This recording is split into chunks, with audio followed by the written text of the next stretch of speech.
Hey, we're live on YouTube and Facebook. Okay.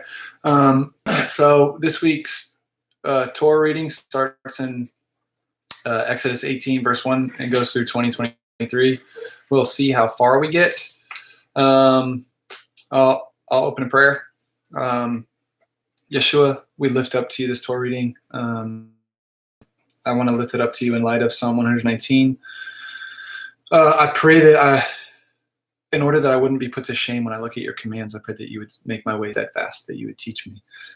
Help me to seek you. Help me to know you with all my heart.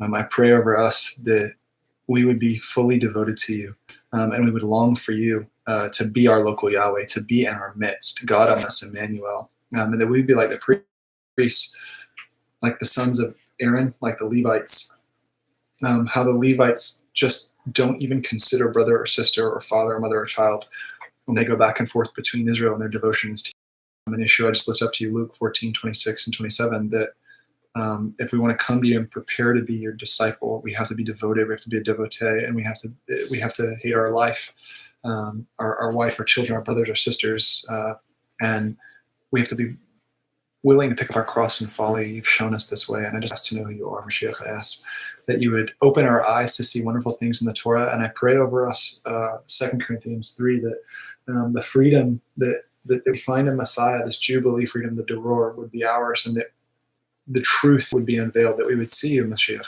that we would understand the Torah, and we would see you in the Torah reading, that be unveiled, and that the eyes of our heart would be enlightened, that we would love you, that we'd be willing to serve Hashem, that we'd go out into the world ready to love you with all of our heart, all of our mind, all of our soul, all of our strength. And I pray that you would give us good conversation. I pray that whoever is able to join us in this, that they be equipped and that they would love you more. If they don't love you more, Yahweh, it's meaningless. If they don't love the God of Abraham, Isaac, and Jacob more after going to your Torah, it is a waste of time. So increase our love for you. I just pray that you would empower us with your spirit and give us love. I ask this in Yeshua's name, amen. Okay. All right, well, hello, Elisha. Hello, Craig. So, Exodus 18:1. All right, Tony, let's get started. All right. Gideon, the father-in-law of Moses, heard all that God had done for Moses and for Israel, his people, that Yahweh had brought Israel out of Egypt.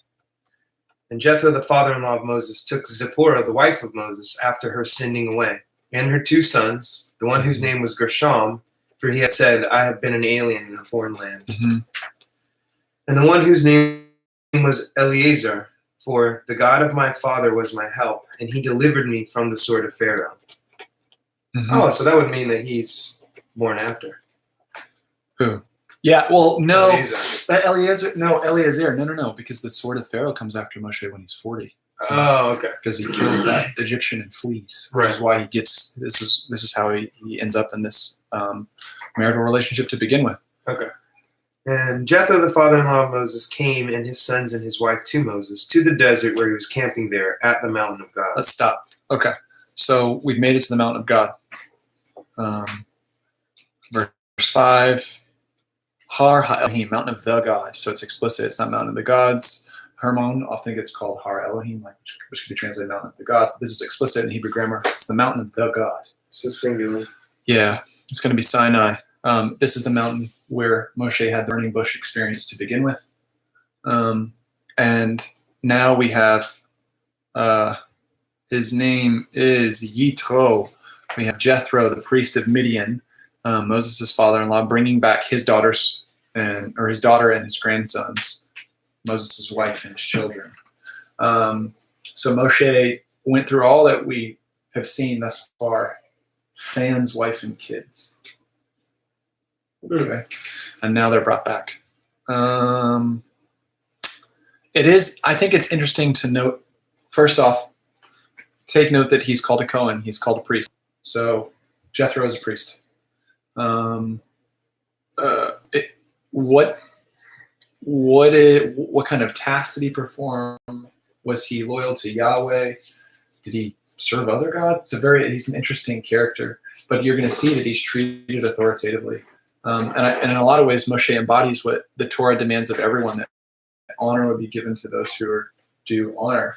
So Moshe is not some kind of megalomaniac who says, I'm God on earth, or I'm the direct union between Yahweh. No one tells me anything. He submits to his father-in-law, which is very humble. So he's going to interact with his father-in-law here. And Zipporah. These guys are called Midianites. Midian is really a region. It doesn't say much at all. The Torah is produced at a time where people don't have in mind or in view the construct of race or ethnicity. It has more to do with tribal bloodlines, property inheritance, and possibly geographical associations. But what we know this from Numbers, that these are Midianites, but they're called, a phrase that's used to describe people who are very dark skinned is Cushite. It doesn't mean they actually come from the land of Cush, which is kind of in the direction of Ethiopia, but it became a geographical term that is associated with an appearance. So it's not exactly racial or ethnic, but it points out these are people. Miriam takes issue with Zipporah. In Numbers 12. She says she married a Cushite. Yeah, so it's funny. Yahweh has such a sense of humor. The Israelites are not white. They're very dark skinned to begin with, and they're slaves.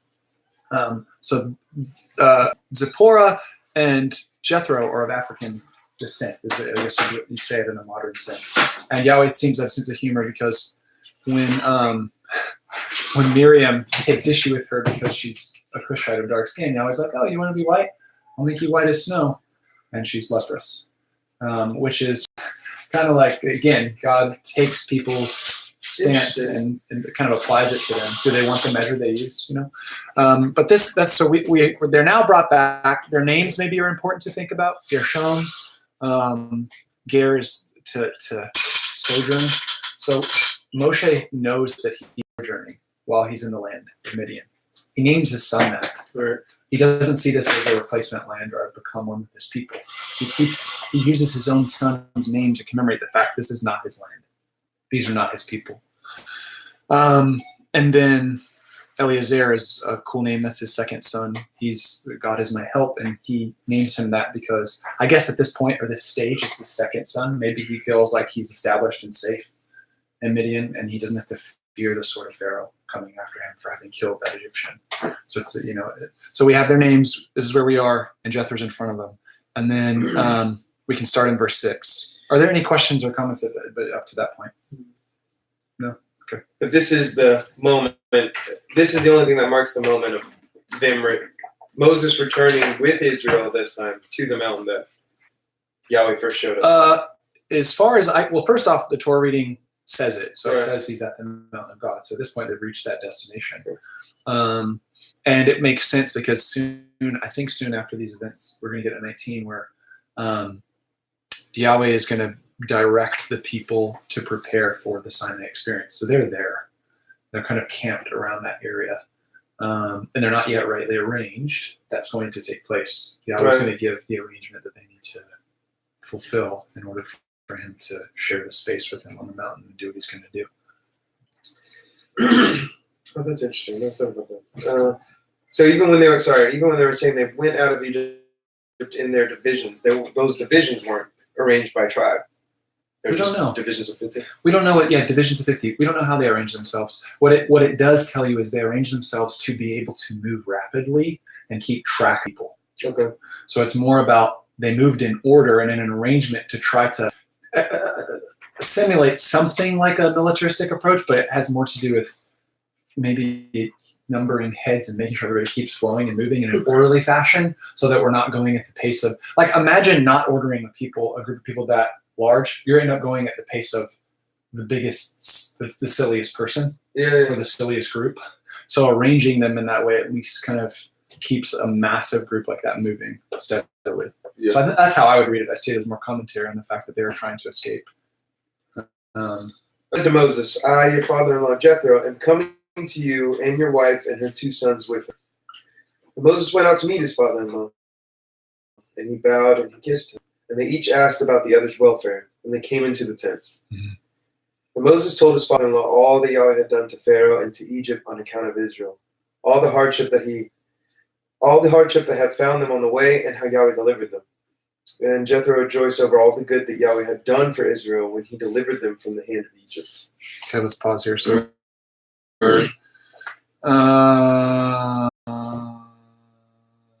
interesting. This is going to get even more interesting.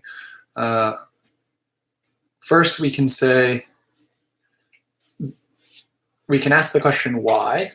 Why did father-in-law come? A practical answer is probably for the safety of their travel or something like this. I suspect it could also be to make sure that they actually reunite, and to rectify them being sent away for Moshe to do this. But we don't know. We actually don't know if it's scheduled. We don't know much about it.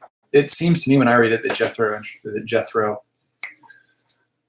arranged it, but you don't know that. Moshe could have sent for people and said, "Okay, now I'm back here." Because another thing too that lets you know they're a mountain of God.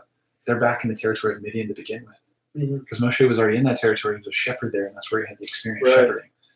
So the other pieces were finally back at home. So it's also obvious that he's come back at home with a few more people than when he left, and which kind of an amazing thing. Which is interesting because we're on the turf of Jethro. I think the Lord's given me a sowed insight here. You're going to see it. Let's jump ahead to the fact that Jethro is about to offer something to Yahweh. And in the meantime, we can say Moshe is humble. He kisses his father. He bows down. So he bows down to him, very humble. They check on each other's welfare, which is funny because Ish L'Rehu L'Shalom, the word for welfare is shalom. They check on each other's well-being. Okay. They check on each other's peace. The word for peace is wholeness or well-being. So that's why they would greet each other with shalom, shalom cha. And that's how they check on their welfare. They look into each other's peace. And then he basically recounts all this stuff. I like that. Moshe told all that Yahweh had done to Pharaoh and to Egypt on account of Israel, all the hardship that had found them on the way, and how Yahweh delivered them. Now, this is an interesting little sentence, verse 8. If you've ever, it's kind of cool because the sentence reveals what is the main point to the author of all that's transpired up to this point. And this is the main point to them. We get some really cool key words. Yahweh versus Pharaoh, Egypt versus Israel, hardship and deliverance. That's how the author understands the core idea, because the author could have synopsized or summarized whatever Moshe said in any kind of way, all kinds of different ways, but this is the way that he chose to do it. Yahweh la Pharaoh, and it's funny because the Hebrew is all that Yahweh did to Pharaoh. And it's first he does things to Pharaoh, then he does it to Egypt. Go at Cole. That's interesting. All the word there in Egypt on account of Israel. Yeah, for the reason of, or for the purpose or the reason of Israel. And then Tila'ah. It comes from la'ah, to grow weary, to give up, to struggle. All the things that weary them, all these hardships and these oppressive things that wore them out. And then Asher Mitzrayim, Baderech Vayitzalem.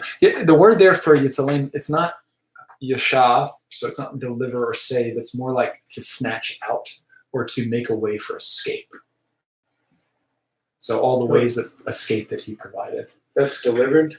Here, that's how they're translating it as delivered. This is similar to that proverb, he who trusts in his own heart is a fool, but the one who walks in wisdom will be led to escape.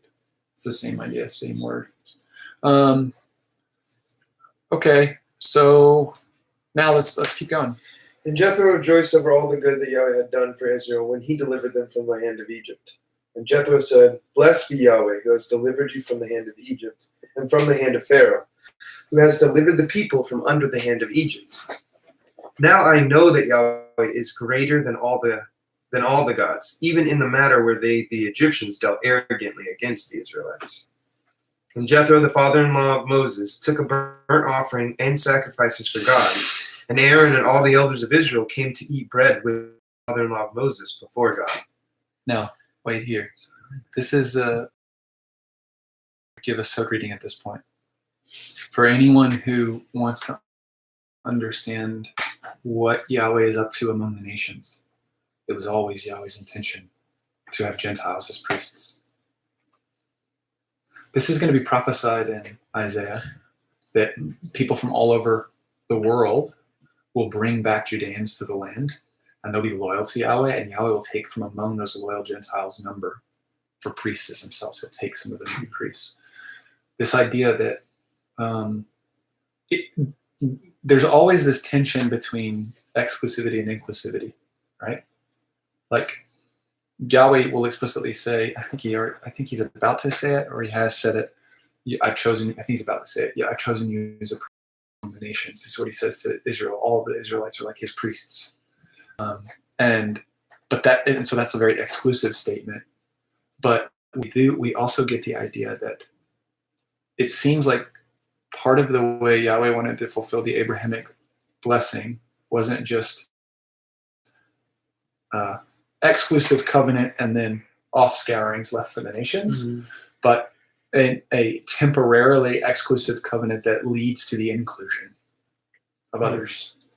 And it's an incredible thing that we have this Gentile priest communing with God. God receives these sacrifices, which means they are efficacious. When you if you go to Leviticus 1 and you make yeah, that's right, Michael. Michael Whiting says, Zechariah 6-8, these ideas are also, they're also in Zechariah 14, where there will be one God, one king, and they'll all come down to the Feast of Booths. Yeah, this idea that he wants to bring in, you're saying, okay, 6-8 is an inclusion of priests. Yes, but they will be included cultically, Michael. So,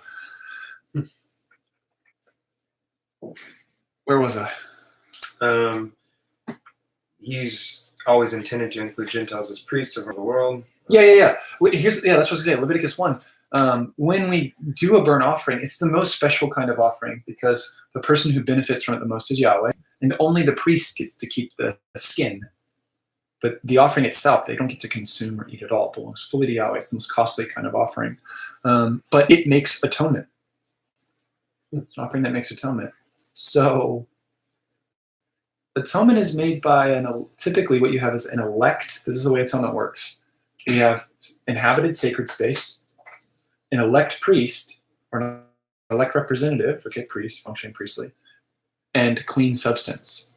And the way it works is, or inhabited clean space, elect priest, clean substance. And the way atonement happens is the elect priest takes the clean substance and applies it to inhabited clean space. In this instance, the elect priest is Jethro. Yeah, that's interesting. So and they are at their sacrifice because they eat. It says they eat with his father-in-law before God. What does that mean? Like they all share that. They all share. Bingo. It's koinonia. There's no distinction covenantally between. They're treated as one. The table is one. This is also a sod reading that Messiah's intention as the second coming of Moses, the greater Moshe. Okay, but they wouldn't have had the law. No. Yet to compare. No, but they would have had the promises of Abraham that would have excluded him. Right? They would have already had that identity and the promises of Abraham that would have excluded Jethro. Jethro is a Midianite, which in the Torah comes from Midian. Midian comes from Abraham through Keturah, his third wife, essentially. Right. And they get sent out. They have no stake in this covenant. But Moshe, who's this great, Yeshua, who's going to be the greater Moshe, his intention is to sit down Israel and Gentiles together at one table before God. Cool. So table fellowship among Jew and Gentile is in the Torah. Right. Pay attention to that. Praise God, right? This isn't some weird new covenant thing that got made up. And they're received as one. There's koinonia. There's a share in communion, which is funny because doesn't this turn on its head where Paul says, and he makes an argument in 2 Corinthians 9, when priests serve at the altar, don't they have a share in what is offered? Right. He says that share is peculiar to priests. But here we have this guy who shouldn't be included, but there he is. He's included, which I think is like, there's just so many cool things in the Torah where you're like, try to explain that away, you know? Like it's going to be hard to make an explicitly exclusive argument at that point. So before God, so God is also that before it's like his presence or in his face or in his like? Yeah, that's a good question. So before God, verse 12, yeah, Leaf Neha Elohim, before the God, in the face of the God. It's so funny because at this point it's helpful. You have Jehovah's Witnesses who say there is the God of gods is Jehovah or Yahweh. Okay, this kind of thing. But they say you can't see him. So whenever I find before the face of Ha Elohim in Hebrew, it kind of makes me chuckle because it means they're in the presence of the only God. So the thing that they're interacting with is the God. And you're going to see later in the Torah, in 24 specifically, where they see the Ha Elohim, the God of Israel, and eat with them. Very similar circumstance where they do burnt offerings and they have a meal and they eat before him. Now, what was the other thing they offered? Because it wasn't just burnt offerings. What was it? And it just says and sacrifices. Yeah, just sacrifices, zebachim. So that means they get to eat probably like shlichim, or not shlichim, shlomim, which is like they call it Thanksgiving offerings, fellowship offerings, peace offerings, well-being offerings. They get to eat from it. Okay. Josh, what's the translation you have for what Jethro says in verse 11? Okay, verse 11. It's funny. I will not be surprised if there's a metaphysical axe to grind with the Septuagint. So my brother Joe Ray is reading the Septuagint here alongside us. Okay. Ata yadati. Now in this moment I know. Ki gadol Yahweh, a bigger, or greater, bigger deal. Yahweh's bigger. Mikol ha Elohim, greater than all of the gods, and we know that because of it. It's an absolute construct that it's plural. Ha Elohim, ki vadavar, because in the word or matter or thing, share which zadu alehim, which he is. Zadu. Oh gosh. Mm-hmm. Yeah. Mikol davar asher zadu alehim. It's not precise. Why does he say? Paro? Yeah, so let me tell you why I asked, because I can clear this up from the. So in the English, both the English Septuagint and in the English LEB, it translates that as because of this they attacked them, but the word that they're translating attack is epithenta, which one of its definitions, other than attack, is to lavish upon. Because of this, they lavished upon them. That same word lavish is used in Acts 28:10 for they gave honor, they revered us and set us out to sea. They put gifts on us. So then the Septuagint's emphasizing how the Egyptians heaped gifts on Israel when they left. They plundered them. Right. So it's so according to the weird thing is that according to the English translation of the Septuagint, it's attack. But according to the actual Greek, it is because this God conquered the other gods that they gave all their gold and silver. Other than lavish, can the Greek lemma also mean pour out on? Mm-hmm. Because then it tends to mean aggressively pour out. So then you can, exactly. But it could also mean without the object if it's intransitive. It could mean So in Hebrew it's zed, which is it's like a yod middle, a weak verb, and it means to. So it's this idea of growing hot or cooking, and by extension, it's the idea that they grew hot. The Egyptians dealt presumptuously, arrogantly, which is why the LB will say they dealt arrogantly with them. But what's funny is they posit Egypt, but atayadati ki gadol Yahweh mikol elim ki vadabar asher zadu alehim. They don't. Mitzrayim isn't named in the Hebrew. Egypt isn't posited. I don't know why they write the Egyptians. So I don't know why they write the word the Egyptians in verse 10. Yeah, it makes verse 11. It makes sense that they would say the Egyptians because we know the verb is they plural, right?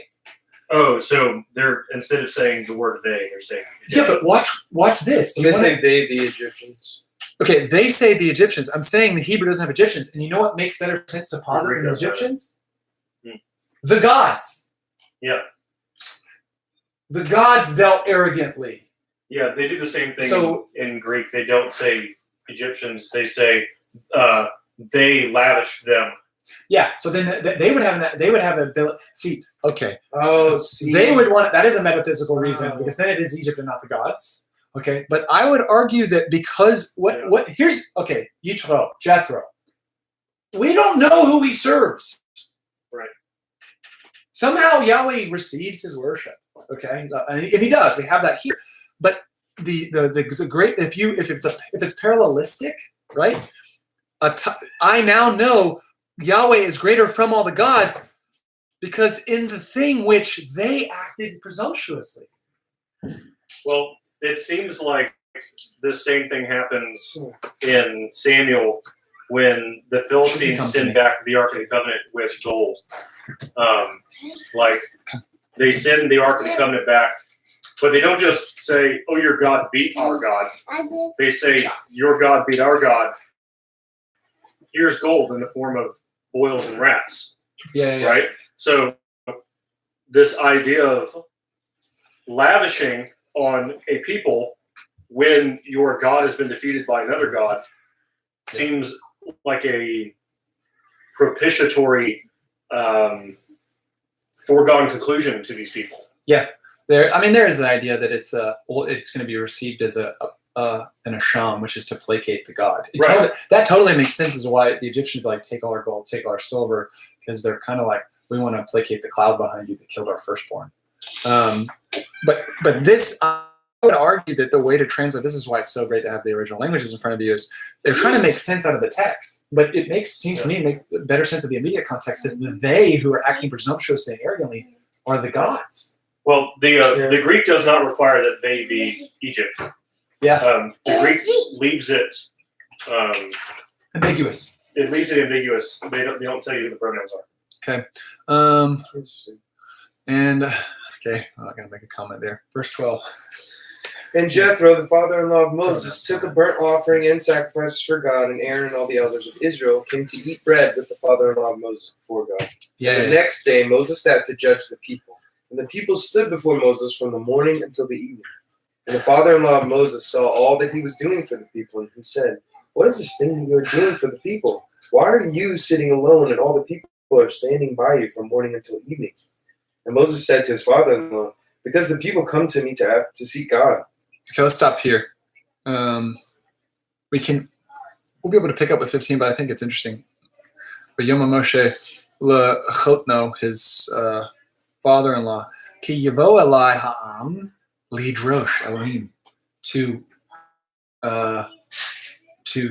seek, but more like demand or investigate. We talked about this before. That's what they come to me to seek God.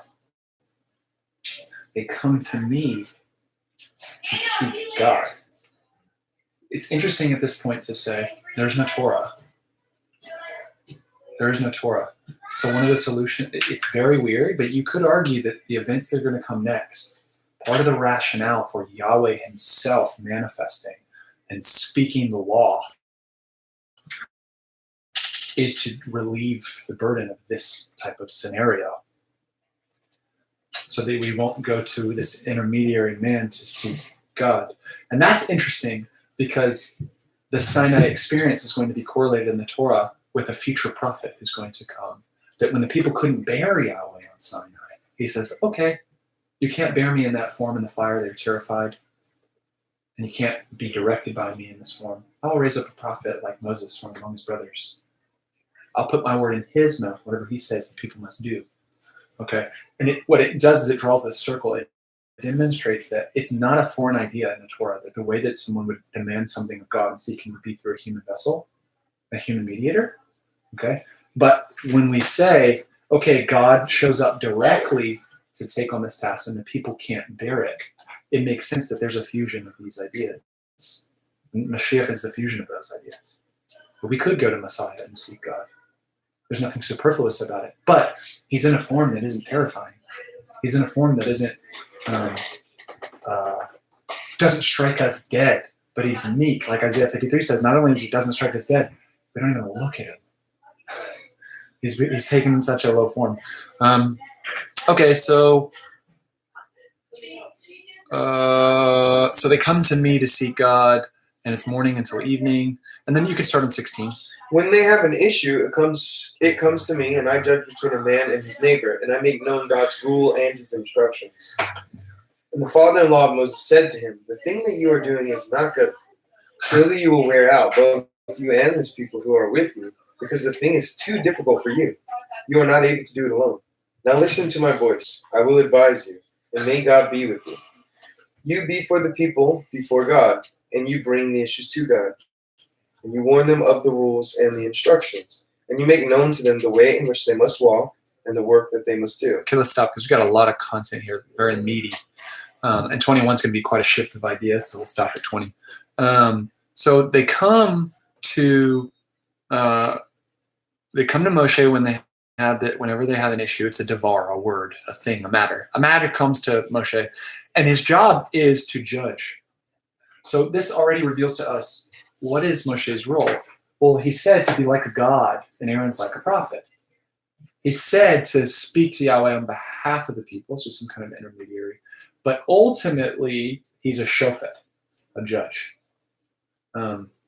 Which this is a kind of appointed, selected office that has different jobs associated with it. And when Moshe dies, Yehoshua, son of Nun, Joshua, is going to be the next shofet. And then when he dies, it keeps passing on, and this is where we get the book Shoftim, Judges. Okay, and then so this is a role that he is playing, but right now it's insane because what are they relying on to give God's instruction? What are they relying on to get his regulations? The spirit of Yahweh that rests on Moshe. That's it. There's nothing written for them to consider. There's nothing. Now, it's possible that at this point, maybe he's receiving certain revelations and things are being written down and shared with her, but I doubt it. The reason I would highly doubt that at this point is because we're going to see it in the book of Deuteronomy that the way the Torah is to be understood is all the other regulations flow from the 10. And the 10 have not been given yet. So right now, it is explicitly on the shoulders of the Spirit of Yahweh resting on Moshe, and they're coming to seek judgment. And judgment is a good thing. Like, you look forward to judgment because it's God. This is the plan for Yahweh making things right among his people, right? So things aren't right among the people of Israel. Not only are they not right, they're not right to such a degree that people are lining up. There's a lot of people too, and people are people, but they're lining up from morning to evening. And this is what Moshe does. This is how he uses his time. He's very humble in that regard. He's devoted to that work. But his father-in-law is actually going to say to him, there's a better way for you to do this. And he's going to set a precedent. And he says it's going to be too big of a thing. You can't do it alone. He says he's going to advise him. And then he says, may God be with you. So 19, Atah Shema B'Koli, I'm going to give you a plan, a device. Not a scheme, but something like a clear plan. And V'yehi Elohim imecha. It's weird. They translate it as the cohortative, meaning may God, or a cohortative jussive. May God be with you, is how he translates it.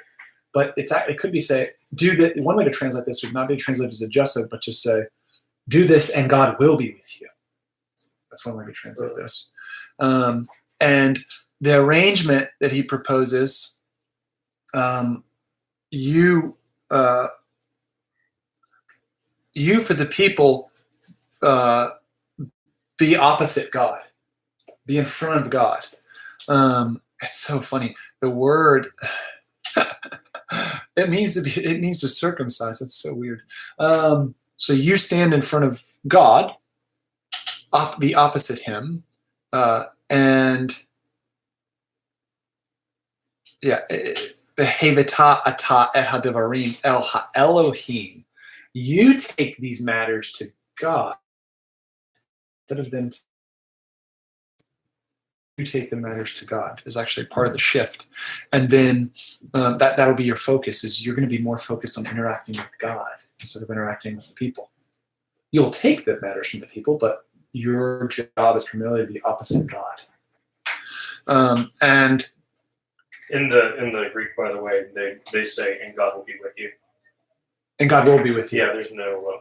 Yeah, they're not translated. There's no ambiguity. Yeah, they don't translate as adjustive. Okay, so that's cool. So you'll bring these issues to God, and then verse 20. Did you read it already? Yeah. Go over it again. And you warn them of the rules and the instructions, and you make known to them the way in which they must walk and the work that they must do. Yeah. It's incredible here because we have the word Torah in the plural, Torot, the instructions. The role, like it's going to result in statutes and instructions. And it's very likely that these things would be written down, okay, as a form of testimony to make the job easier. So it's not entirely there's nothing in the text that demands it has to be entirely oral at this point, but it is largely oral. And now we're going to go to 21, and this is actually going to be kind of cool for the Gospels. And you will select from all the people men of ability, fears of God, trustworthy men, haters of dishonest gain, and you will appoint such men over them as commanders of thousands, commanders of hundreds, commanders of 50s, and commanders of 10s. And let them judge the people all the time. And every major issue they will bring to you, and every minor issue they will judge themselves. And so lighten it for yourself, and they will bear it with you. If you will do this thing, and God will command you, then you will be able to endure. And also each of the people will go to his home in peace. All right. Now, and you can read verse 24. And Moses listened to the voice of his father-in-law, and he did all that he had said. Now, this is quite brilliant. And you get that little nuance that it's hard to catch the nuance in English, but it's a little clearer in Hebrew. That he's literally redirecting Moshe's focus. Like literally, prepositionally, you're looking this way, the people in front of you, turn around, face God, deal with God, appoint other people to look at the people. And what attribute do they need to have? They need to really know the Torah. It doesn't exist yet. They need to be really, really intellectual and smart. What do they need to have? What do they need? Men of ability, fears of God, trustworthy, haters of dishonest gain. Yeah, that's it. So we have these. Now, 21.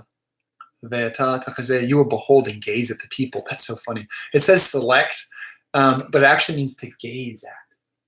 Like it's like to peer out and gaze at over the people and decide, like, okay, I'm weighing by watching you and looking over you. And so you will gaze over the people from all the people. Anshe Chayil. Chayil can be translated wealth. So I doubt that it means physical wealth here. It probably means chayil in the sense of resource, men of resource, resourceful men. And typically, because the word chayil can be when we see chayil used in the Torah a lot, and really let's just widen it to the Tanakh, chayil more times than not is translated forces, like armed forces. So men of forces, which would another way to say that is, what does that mean? If you're going to judge their wealth in terms of human capital, they're well known. They have a good reputation. Does this sound familiar with elder qualifications? This idea they have a good reputation, meaning pick people who can easily summon men. Yep. That's what's being put in front of here. So it's not just, here's what's interesting about the selection. It's cool because in this slight way, it's congregational. It's not entire, like you have this idea in the church or really, there's all kinds of different movements where the larger group pit sociological movements, the larger group individuals, that's a much newer type of idea. And you have on the opposite extreme, only one person picks. It's not just up to Moses. Moses doesn't get to decide who people consider worthy of following and better resource. He doesn't get to pick that. So in that sense, it's more measurable and more objective, and it's really not up to Moshe. And it kind of already deals with the problem of how do I convince the people? Well, the people are already convinced because look how many of them follow this person. Look how many listen to that person. They trust them. Yeah. So this idea of having a good reputation, again, in the Torah we have it here, and this is a basis for what you're going to find in the ecclesia, the synagogue, the assembly, and the church in the New Testament. People who will lead among them. This is also a prototype. This is going to be a prototype for elders. Right. Which in Hebrew, a lot of times in Deuteronomy, they're going to overlap. Shoftim and the elders, the judges and the elders. So they select from the people men who can muster forces, who are resourceful in terms of human capital. They have to fear God, right? So we move on from the first qualification. The first qualification is that they have to be people that would fear God, that they would be resourceful. But it's not enough to just be resourceful, because there are a lot of scoundrels who can muster men. Mm-hmm. Okay, but it's not enough to just be able to muster men. They also have to fear God. It's interesting to figure out who fears God. How do you judge that attribute? That's worth thinking about. That's worth meditating on. Who fears God? Here's one way that's really cool. Moshe didn't end up with these. Like, God didn't say, and I just want to say this, I think it's a sobering, I think it's from the Holy Spirit. When God calls people to rescue them, he calls them to get in the middle of the muck with the people they're rescuing, and they literally strive and struggle out of the muck. Here's what could have happened. God could have said, Moshe, you wait here in Midian, and I'll magically send the people to you. Okay? That's not what happened. And Moshe, one way Moshe will be able to know who fears God is, who was the most willing to put the blood on their doorpost? Who were the least likely to complain against Yahweh when everyone was quarreling? Who were the one? So, like, he has a lot of data up to this point. Mm-hmm. Oh, yeah, that's true. And trustworthy men. The word there for trustworthy men, Anshe Chayil, Yirei Elohim, Anshe Emet, men of faith, faithfulness, Emet, faithfulness. Another way to say this, I don't know if the Greek says anything about aletheia. Do they say pistis or aletheia, some kind of thing like this? For the qualifications? Yeah, a faithful man. Do they use the word for aletheia or pistis?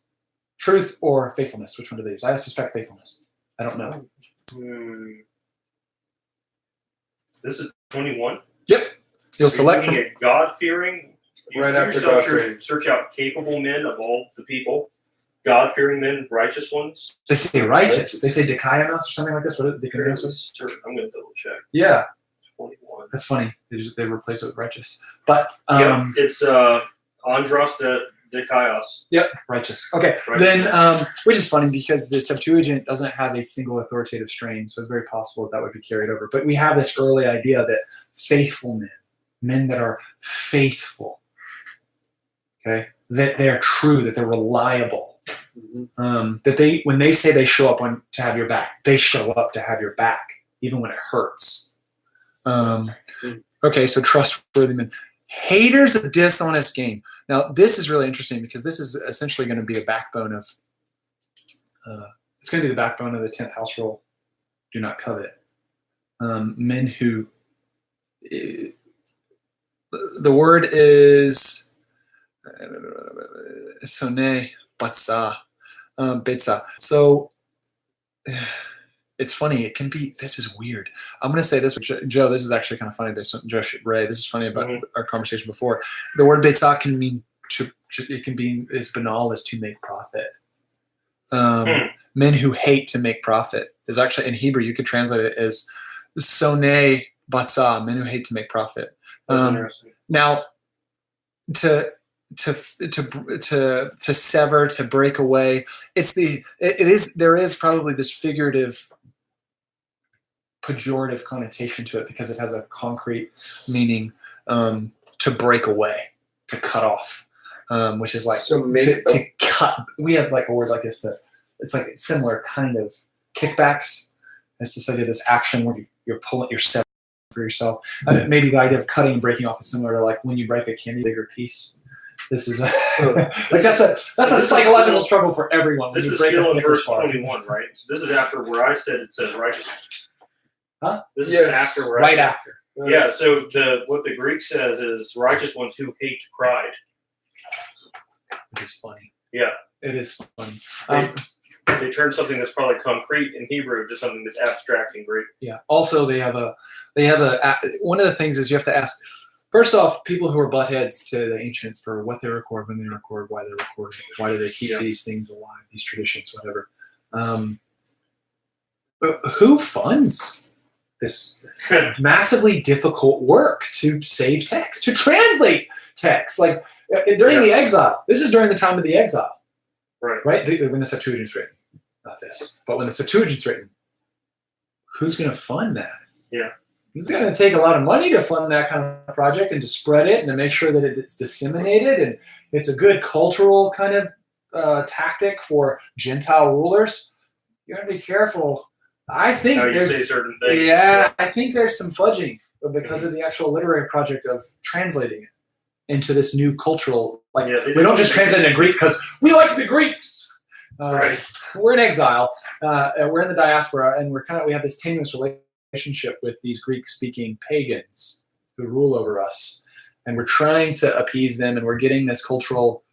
There's historically a cultural project where they convinced some of their overlords and overseers, because it was likely translated in Alexandria, to go along with funding the project. There's all kinds of hagiography and weird stories about how the Septuagint came to be, but you can some of the harder sources prove that the translation is intimately tied to the project of making nice.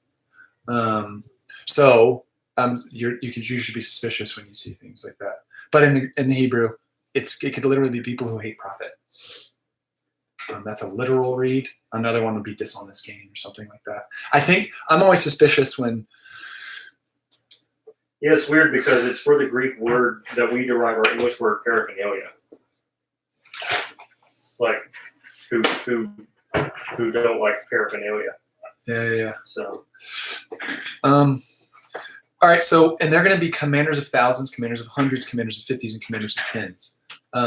That is an idea that is helpful for us to consider, that we have this strange property inheritance category of a tribe, and these ideas of and clans. People are still aware of their tribes at this point. So Israel is aware of their tribes. That's something to keep in mind. We're going to see that later in the Exodus narrative when the Levites are singled out for cutting men down across all tribes. And they're singled out as a tribe. But in addition to that concept of the sociological concept of this larger thing called a tribe that has these smaller things called clans, which have houses, we do already have the idea that there are going to be people who are able to command thousands, command hundreds, and command tens. If we take into account the qualifications that are required for men to be selected, you could imagine that the more capable, the more men are able to muster, the more they fear God. It's probably a scalar in various ways, but it's just more. If they have more of these, the more qualified they are, the more command over. That's the idea. This might make sense of why the list in Titus 1 and 1 Timothy 3 is so much longer than these lists, because 1 Timothy 3 and Titus 1 have both the Hebrew idea and the Greek idea for what kind of man you have to be, because it includes not a prideful man. And there's even categories, like especially in Titus 1, there's categories of types of pride, like pugnacious. And there's categories of what it means to be righteous. Yeah. And there's categories like. Let's flesh out more. So it could be the case that when Paul wrote Timothy or Titus, that he just gave the examples from both the Greek of what a judge is supposed to be, an overseer is supposed to be like, and just fleshed it out. Absolutely. I think that's an interesting read, especially. Paul's job was so difficult to unite Jew and Gentile in one community that to take each community's varying ideas about what an upstanding man is and universalize it, or make it like, this is partly why our traditions grow. They just bolster and grow in size. But Paul does weird things, for example, where he is aware at times, he seems aware of targums that have they're not extant in the Septuagint, they're not extant in the Masoretic text or any other text that we have. They only exist in targums.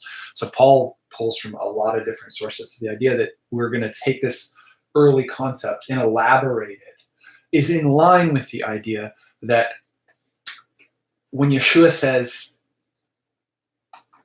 he has his own yoke of the Torah, or when Yeshua says you've heard it said, but I tell you, he does not mean ignore what was written before. He means this is what it was saying all along. I'm authoritatively telling you that when Moshe said do not murder, the intention was do not be angry. Yeah. I'm telling people that it's a misread to say Yeshua made the bar higher. Right. He's saying, I can authoritatively tell you what was meant all along. That's similar to what Paul is doing in his peculiar gifting to say, this is the kind of thing Yahweh was looking for, and what's written here in Exodus 18 would be all these things. He's not saying, well, it didn't really work out in that, let me make it better. That wouldn't be how a Pharisee would tend to approach a text like this. So it's helpful for us it's great. I'm really glad that you connected the actual character qualifications in 1 Timothy 3 and Titus 1. And why would one be longer? Why would it be more expansive? This kind of thing. And they would not like the idea of being at odds or variance with that. They would say, this is what is intended and what is a truer fulfillment or a deeper fulfillment of that to begin with. Yeah, it gets rid of the argument between Hellenistic Jews and Hebraic, still speaking Hebrew Jews. Sure, there's all kinds of things that it would resolve. So we have now, but we have here again. You have, and this is so important for people who this is in the group how church works. This is the Torah. This is in your scriptures. This is a part of your scriptures that a lot of you guys pretend you don't need. And we can't. I think if you're faithful to read this context, you actually have you do a better job of risk of not understanding the intentions of Paul. If we just say, I'm not going to read the Old Testament, I'm only going to read this weird, just the letters divorced from the Tanakh, the Old Testament. Okay, so we have the idea of more capable men, they get more authority. Okay, more qualified, the more people we entrust with them. That makes sense. Any questions about that? Any thoughts? Well, does this mean, could we derive a tradition from this text that says the most someone could be over is thousands? You could if you wanted, but the other problem you run into is that's the highest they think it. In other words, they don't have words. They have thousands. Have a word higher than they have tens of thousands, but they have thousands. The Alafim is the highest. It's just more thousands. Yeah. Okay. So Alafim and Alafim, it's just like, this is similar to where like moderns who have the idea of microseconds, nanoseconds, seconds. When we read a thing in in Galatians regarding the Acts 15 narrative of going back to Jerusalem, Paul will say, Barnabas and I didn't yield to them for even an hour. You're like, what? Did you do it for a minute? Yield for like half an hour? Like, what does that look like? Did you change your mind 45 minutes in? Right. But that's just the smallest unit of time that they had. And so that's their best way to say, that'd be like us saying, I didn't yield for even a nanosecond. Okay. So no, I don't think that the whole thing of thousands, and you would also run into the issue that because of tribal stratagem, if they do start to outnumber the grains the same on the seashore, you will end up with people who are going to be over hundreds of thousands. Well, I mean, it could be a question about like you can very easily pivot from that question to talk about church size. Yeah, you can. I think there are other things that are going to inform us and help us about church size that are, because I have a suspicion that size, when we mean size, we kind of do Jesus, and we assume immediately a semantic domain of sheer number of bodies when we say church size. And I think we end up messing things up like, I'll give an example. 50 could be way too much in a rural area. And 500, I could conceive of 500 being great in a single apartment building.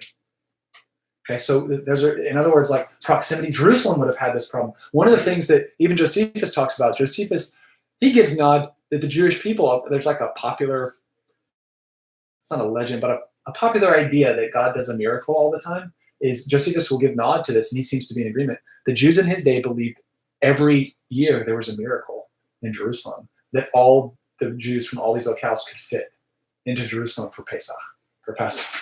And so it's like they already had a category of the idea of we're really at the threshold, but it's different for different places. And I think things like a Shabbat's day walk, a Sabbath's day walk, whatever. But I think you are right. This is one way you're absolutely right. The threshold of your church size or your community size must be dependent on the people who can be capable in these areas and exercise that capability in a way that doesn't defy the very genesis of this. Remember, Jethro rightly says, Moses, you're too small for the work, meaning the work will crush you and it will wear you out. The work won't be done. The actual job can't get done. So we will enact this counsel and this advice so that the work can get done.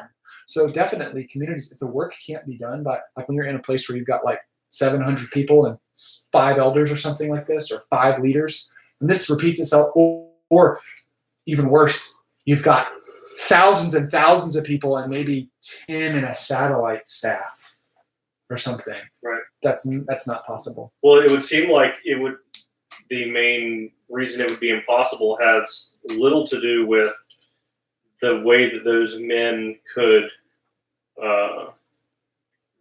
take out of it whether or not the men are qualified or whether or not they're good judges. Just ask yourself, do they judge anything? Like, there are so many, quote, churches where the church doesn't judge anything. They don't know anything about your bank account. They don't know anything about your neighbor. Yeah. You never bring anything to them that you would even submit. Like, God have mercy. Like, let alone the congregation being willing to submit their life to anyone other than themselves. Yeah. Like, even if you got to the point where you're like, gosh, I wish someone wiser than me told me what to do in this case. Assuming that we were attempting to keep even our First Corinthians verse about not going to court with each other. Sure.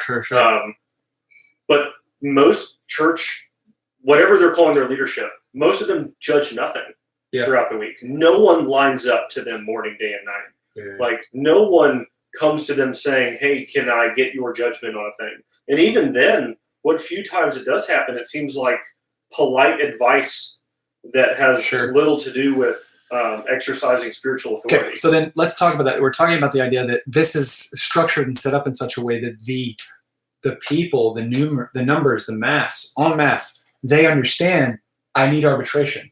The concept of I need arbitration is super common. In ancient times, it's way more common, partly because they have so many macrocosmic sociological issues that aren't solved. We don't have the food problem solved. We don't have the disease problem solved.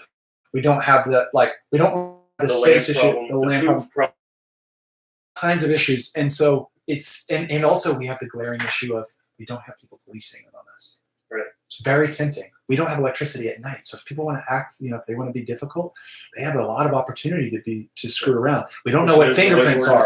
We don't know what fingerprints are. We don't know how to investigate. Like, there's just all kinds of reasons that judgment becomes really important for the ancients. It should be important for us. And I would actually say this, Joe, that what are we risking? What are we risking by not doing this? Read 22 and 23 again. I almost said Gideon. Tell me, read 22 and 23 again. And let them judge the people all the time, and every major issue they will bring to you, and every minor issue they will judge themselves. And so lighten it for yourself, and they will bear it with you. If you will do this thing, and God will command you, then you will be able to endure, and also each of the people will go to his home in peace. Okay, now watch this. First off, just a little side note, the word bear.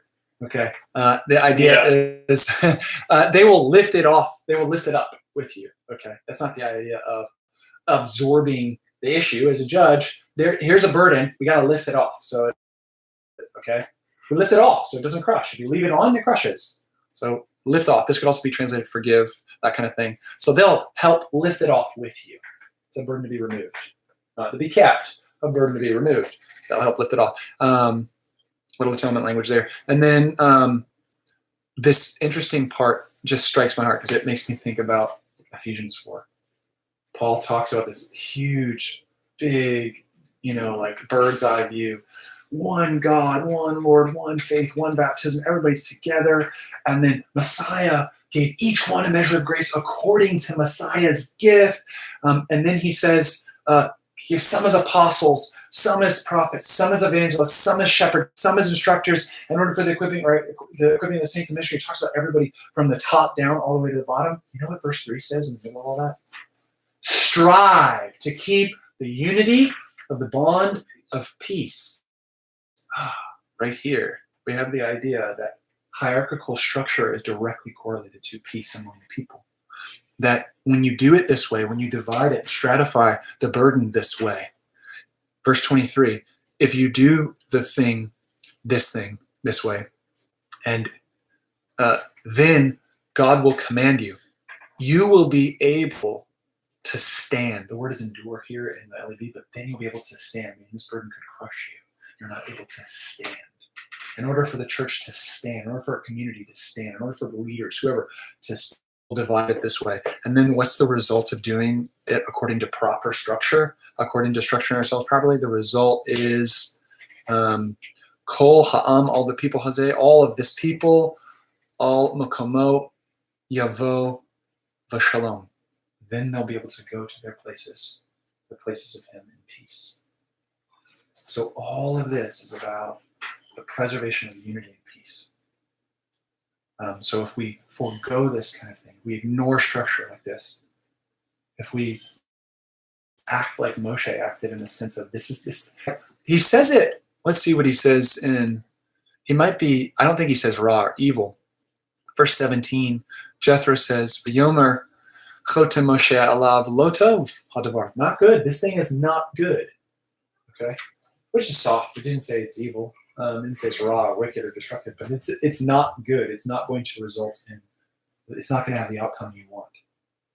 So the opposite of this is you'll be crushed. The work won't get done. And if the work is separating brothers who are at each other's throat, brothers will kill each other, and you'll create Cain and Abel. This is kind of the establishment of it does live in continue getting on with the work of receiving the promises that God gave to Abraham and Isaac and Jacob.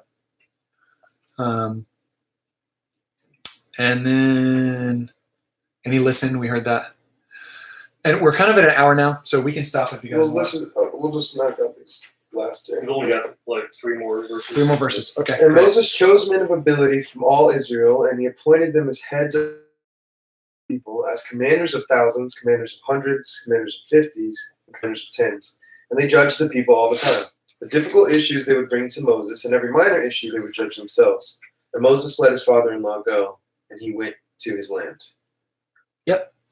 That's funny. He let his father. So, I mean, there's not like Jethro comes in, gives him this arrangement, and then the next section is Moses goes up to the mountain. Say that again. Jethro comes in and gives them this arrangement, and the next passage is Moses goes up onto the mountain with God. This is what's so weird about this, is you could read this as Jethro, the high priest of Midian, a priest of Midian, gives Moshe an arrangement with the pragmatic means of fulfilling the arrangement begins to be enacted by Yahweh coming down to the mountain and Moshe facing him, just like Jethro said. That's what I'm saying. And then he'll go back to the people. But what does he equip the people with? He equips the people with, instead of just a measure, at this point, they don't get the measure of his spirit yet. Right. Okay. But he will at least give statutes, laws, okay, the Torah, instruction. And now that instruction can be disseminated among these commanders, these heads. Okay. And then the job is actually capable of being done. Prior to the Mount Sinai event, other than diverting the spirit of Moshe onto people, what other way is there to equip these people to arbitrate and judge? Moshe's ability to arbitrate and judge between people is entirely reliant upon his unique connection to Yahweh. Which is why what happens on Mount Sinai is directly correlated to the idea of receiving spirit, receiving an anointing, receiving capability, okay, to enact and move. We often think of 19 and 20 as completely divorced from this narrative, but it's not. It's a forward progression, okay?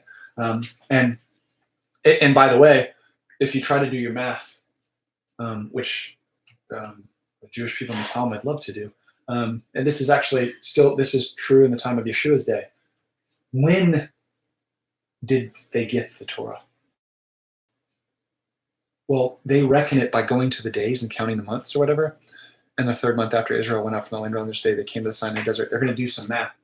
50 days after the Passover event is when they get the Torah. What is that? What's 50 days after Passover? Is that a holiday?